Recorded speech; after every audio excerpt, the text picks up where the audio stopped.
Então, agora aqui nessa questão 8, nós temos que treinar um perceptron novamente para realizar as funções lógicas AND e OR para 3 entradas, considerando as seguintes situações: parâmetros iniciais iguais a 0, parâmetros iniciais iguais a meio e parâmetros iniciais aleatórios, certo? Mas o que ele quer aqui? O que o Nonato quis nessa questão? Pelo menos foi o que ele falou, que foi o que eu entendi, né?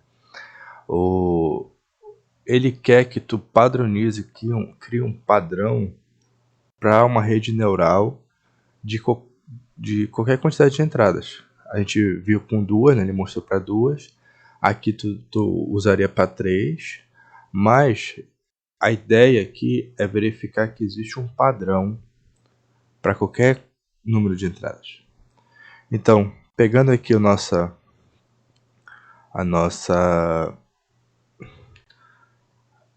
tabela verdade, né? A verdade que a gente conhece.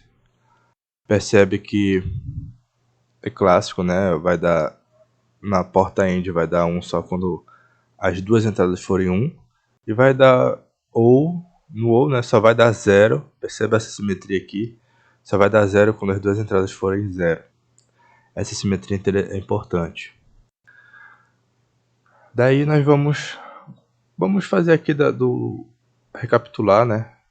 A forma de criar a rede neural para duas entradas, né? Quando a gente usa AND e OR. O OR a gente tem aqui, ele vai dar 1 para os elementos acima da reta, né? Para esses 3 casos. Então a reta precisa ficar. Então nós estamos aqui construindo a rede neural, né? Para o caso OR. E para o caso AND, novamente a gente vê a simetria, né? Simetria aqui. A ideia da rede neural, que é a reta, ela só precisa, em relação ao OR e ao AND, ela só precisa fazer uma translação, né? Para chegar de OR para AND ou de AND para OR, eu só preciso transladar ela no eixo Y. Ou seja, isso aqui é apenas a mudança do bias. A mesma reta, os mesmos pesos servem para ambas as redes, só que nós fazemos uma mudança no bias, certo? Então, com essa ideia, a gente pode fazer aqui uma generalização. Qual é a generalização? Que, considerando os pesos 1 em 1, para ambos os casos, o bias da AND, ela sempre vai ser a soma dos pesos. Ela sempre vai ser a soma dos pesos. Por quê? Porque a AND, ela precisa estar no valor máximo, né? Perceba que a AND, ela só vai dar 1 no valor máximo de entrada, né? Só quando os dois forem 1. Então, quando os dois forem 1, eu tenho aqui o peso multiplicado pela entrada, somado com o peso multiplicado pela outra entrada, mais o bias. E vai ser a resposta da rede vai ser 1 quando o n for maior ou igual a 0.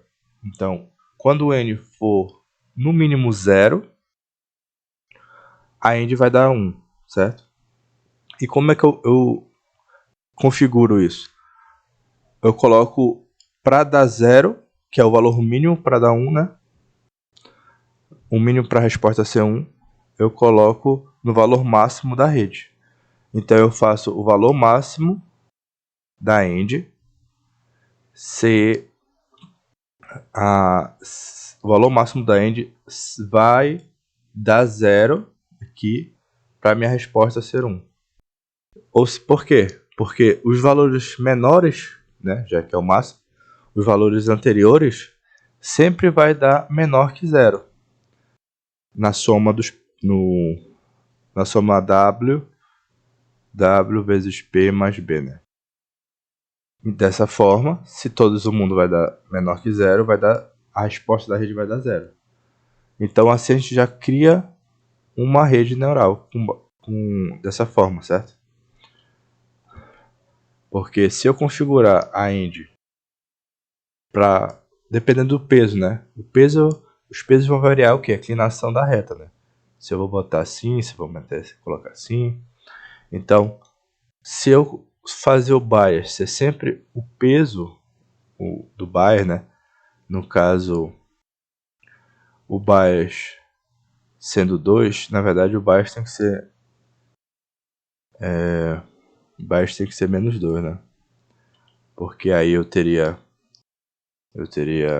1 vezes 1 mais 1 vezes 1 menos 2. Isso vai dar 0. O n vai dar 0. Isso vai fazer o a ser 1, certo? Então aqui tem que ser o menor valor. O valor do bias tem que ser o valor negativo do peso, da soma dos pesos, né? Para poder a resposta final ser 0.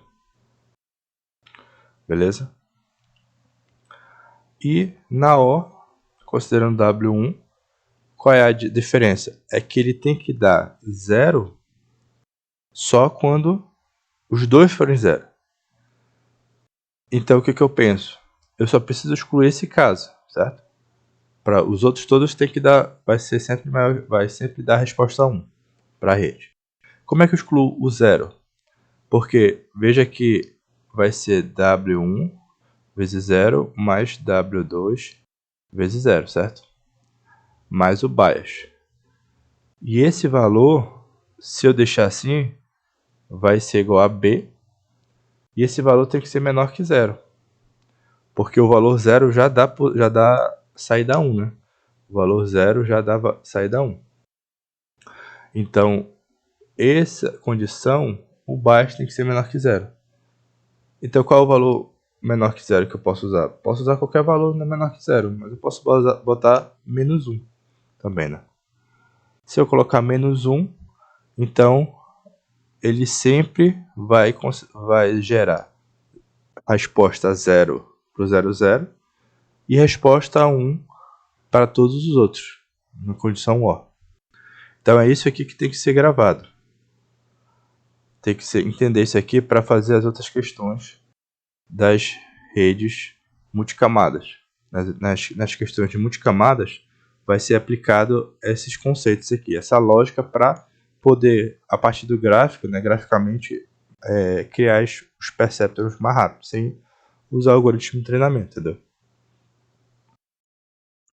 Por fim, nós temos como seria para 3 entradas. Para 3 entradas, nós usamos, para o caso de OR, seria o peso 1, 1 e 1, e o bias menos 1, porque nós só precisamos que ele